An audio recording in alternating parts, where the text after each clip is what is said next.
I think we can all be honest and say that everybody wants that next best thing in life, right? We all have a desire, we all have a dream, and we want that breakthrough. We want that miracle to happen. We want that next best thing, that career, that relationship, that person that we see ourselves as being, the confident, the one that makes the right decisions. We all want these things now. Instant gratification is what feels right to us. What's really difficult is delayed gratification.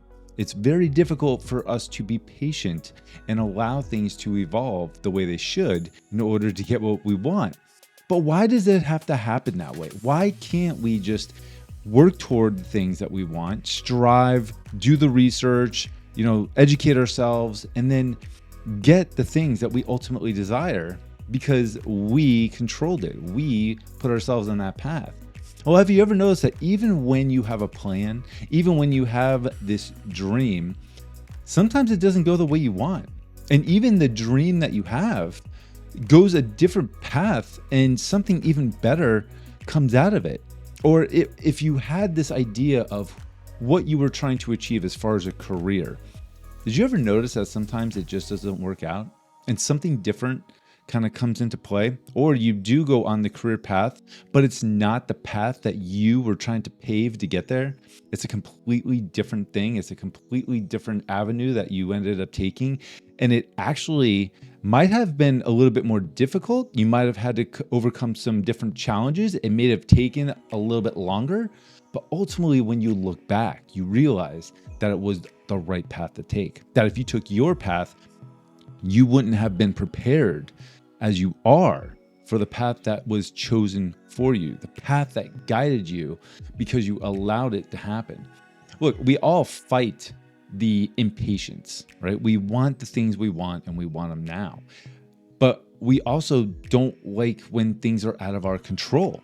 Like if you have a plan when you were a child and you knew I wanted to grow up and be a firefighter, and you did everything you could. You went to high school, you got the good grades, you went to a fire academy, you became a firefighter, and for some reason it didn't feel right.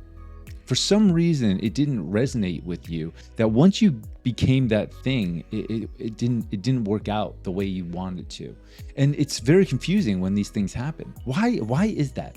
Why is it some of us go to college for 4 or 5 years, get these degrees, feel like we know what we want to do, and ultimately when we get into it, it just doesn't resonate. It doesn't feel right? We just don't align with it. And it's frustrating. It's like, why did this happen? And it's unfortunate with how much, college can cost too. But the thing is, it's never a waste. Nothing is ever a waste. Everything is done strategically. Everything is done on purpose. Every experience that you have in this life is for an actual reason. And we create these experiences too, because we also see in our mind what we want to accomplish, and it puts us on that path. But there's always a path that is better than what we can even imagine. God always has the right plan for what we're supposed to accomplish in this life, as long as we allow it to happen. And that's the hard part. We all want to take control. Being out of control of the plan that we have, the structure we have in place for how our life is supposed to go. Get the job, have the kids, have the marriage, have the perfect house with a white picket fence, if that's your life, or become a lawyer and be the best in New York City and be a powerhouse. And sometimes it just does not work out. It's funny because I remember I watched this movie, The Family Man with Nicolas Cage, and it's a position of him in two different lives. He's a powerhouse, Wall Street guy at the beginning of the movie, and there's a different timeline where it shifts and it puts him in a family situation with, the love of his life when he was a younger guy. And he ends up at the end of the movie wanting to get that life back. Like he's put back in Wall Street toward the end of the movie after being in this life where he has kids and a family, and he's got the house, he's got the wife, and he was hesitant at first. He was fighting it. He didn't want it. He was going back to Wall Street where he had everything he needed, the riches, the car, the everything, the fame, as far as just his prestige that he had. And at the end of the movie, he decides that he wants to be the family guy. He didn't want to be the hotshot Wall Street guy anymore. He didn't care about the money. He cared about his family, and he wanted to be with them. But it's so funny to me that that movie almost aligns perfectly with how our lives go, where we think we know what we want, but we don't even know that there's something better that could be out there. And we fight it all the time. We don't allow things to evolve because we want all this control. And if you just let go and just have faith that everything is going to work out to the way it's supposed to be, you do you, right? You have the vision in your mind that God downloads to you of what you want to be, but you don't have to worry about how you get there. You don't have to worry about what the end result is going to be. It's already done. It's already done for you. All you have to do is go through the preparation steps, the steps that life guides you to, the way that this life evolves to prepare you for the skills and, just the mentorship and the maturity and the idea of having the responsibility needed to obtain the things that you want. But the path just might not be the way you thought it was going to go. And it's okay. There's something always better than what you could possibly imagine that is out there right now for you. Okay. And it's interesting to me because I said this in one of my videos previously, and it was kind of a little bit embarrassing, but I wanted to be an elementary teacher so badly. Like, I really love working with kids. I think it is so amazing that if you put yourself in a position and you can change a life at a young age, so you know that you made an impact. So during the first 7-8 years where they're a sponge and they're absorbing, you can be that that role model, that leader that helps them grow up and understand who, what's important in life, and it's so great too, because a lot of times people don't like working and dealing with some of the parents nowadays. And sometimes I can understand that, but it was really cool to see that, when the kids would go home, when I was working with them, I was, working with kids for a little while. They're doing before and after care while I was going to school. They would go home, talk to their parents come back and be like, thank you. Like, I could see a difference in my kid's life. I could see a difference in their maturity and everything else. And that just felt so good. And I thought to myself, I'm like, this is it. I want to be an elementary teacher. And so I went to school and I went to college and I took all the classes, and something wasn't resonating. It didn't feel right. But you know what? I was like, no, this is what I want to do. I feel like this is what I'm called to do. So I got to stick to this. I went and took my teaching exam for the state of Florida. I took it 5 times for elementary and I did not pass it. And I felt like I knew everything. I mean, I studied really hard. I really felt like this was the step I was supposed to take. And I couldn't understand, first off, what is wrong with me that I'm not passing this elementary exam? Come to find out, it's like a lot of people don't pass it. But I really felt like it was my calling to go on this path. And in the meantime, while I wasn't passing, other things were coming into my life that felt like my path was being shifted and it was going in a different direction. And it's so funny to me because ultimately I wanted to be someone that can make a difference. And I know now that there's certain skill sets you need in order to become that person. And I know this because I've been told so many different times, and now that it's become a part of my life, I know how important it is. But if you really want to make a difference, if you really feel like you're going to be taking that next step in life where you're going to tear up and you're going to have responsibilities as far as being a business owner or a manager or anything like that, like, public speaking is really important. And I was terrified of it. I took a class in business class in college, and I was terrified. Absolutely terrified. I didn't know why. I was absolutely terrified. And I had to present a project in front of the class, and I was shaking. I was red. I felt like I couldn't even really talk. It was the most embarrassing moment. And I told myself, that's the last time. I'm never putting myself in that position again. Well, years down the line, I take this position as a marketing manager, and I'm asked to do presentations on a weekly basis in front of the whole sales department. And when I was told that, I was like, okay, this is obviously not for me.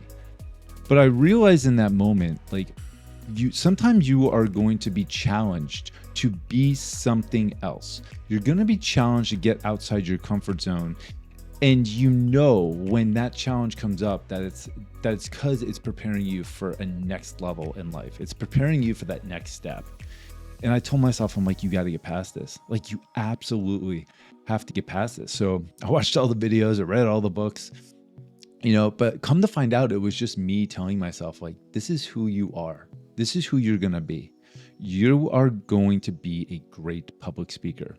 And I just kept having to tell myself, like, there's no reason for me to be scared. There's no reason for me to think that I can't do this. There's no reason for me to think that I can't really be great at this either. Like, I just never gave myself the opportunity because I was so terrified of it.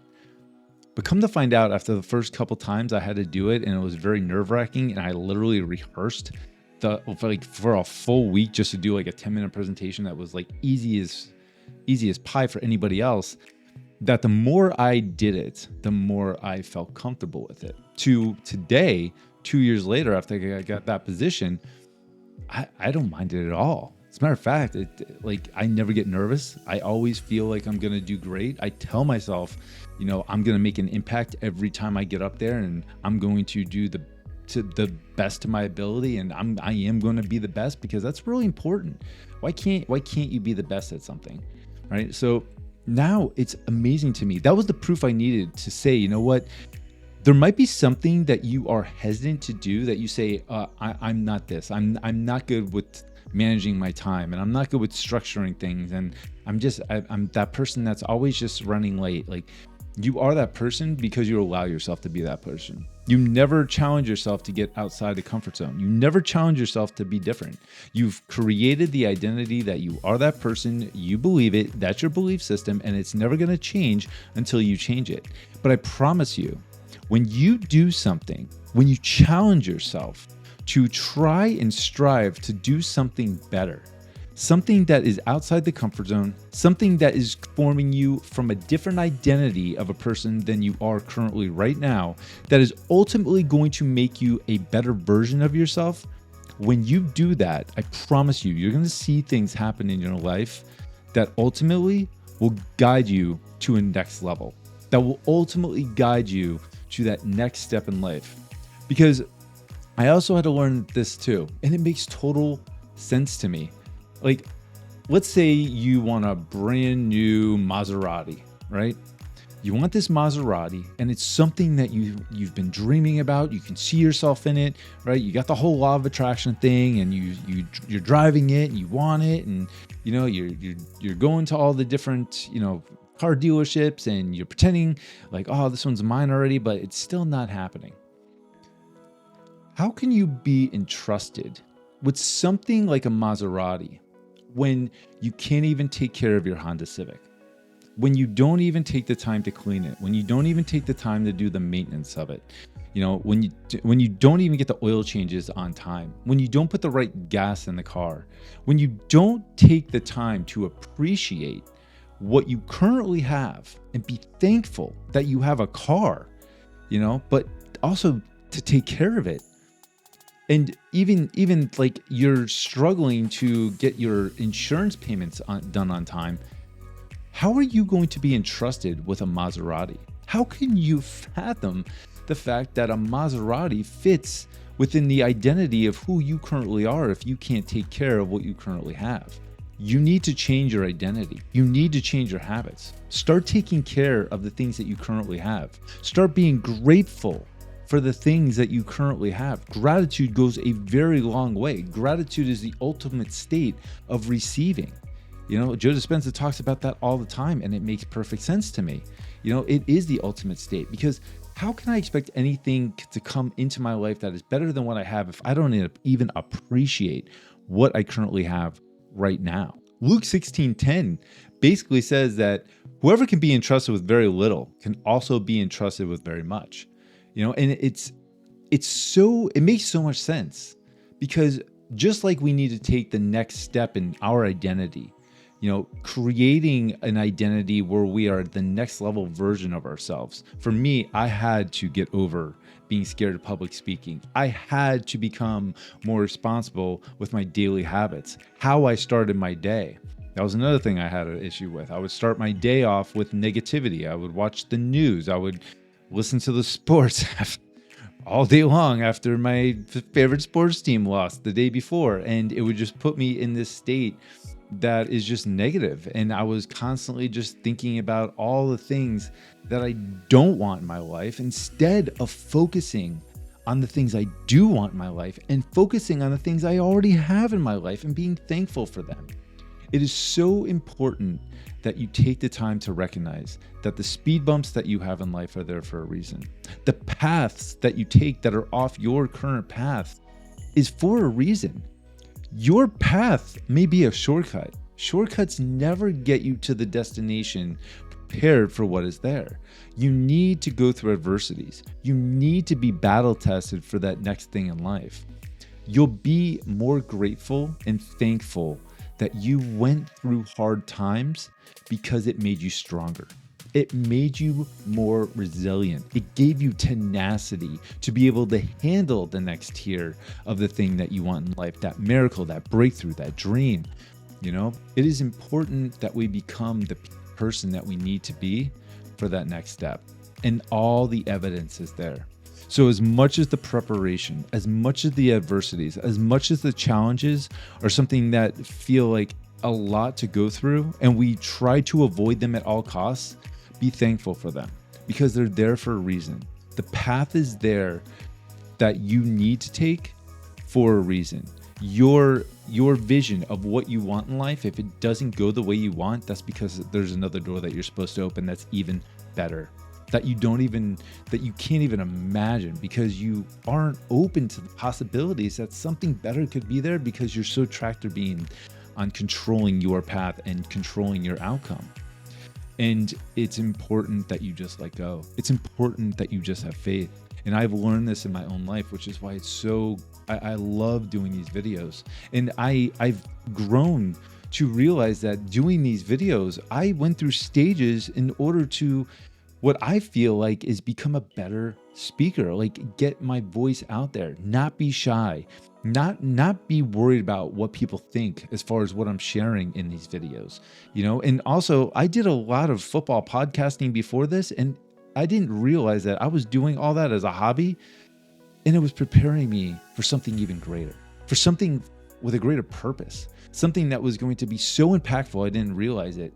And I personally believe creating these videos and becoming a life alignment coach in this life so I can better serve others, I'm being tested and prepared even now and in the future. I know there's going to be other stuff because you can't stop becoming better. You can't stop developing. You can't stop because you think you've made it. We've never actually made it because there's always something else we need to learn. There's always more growth and potential of growth that we need to be open to.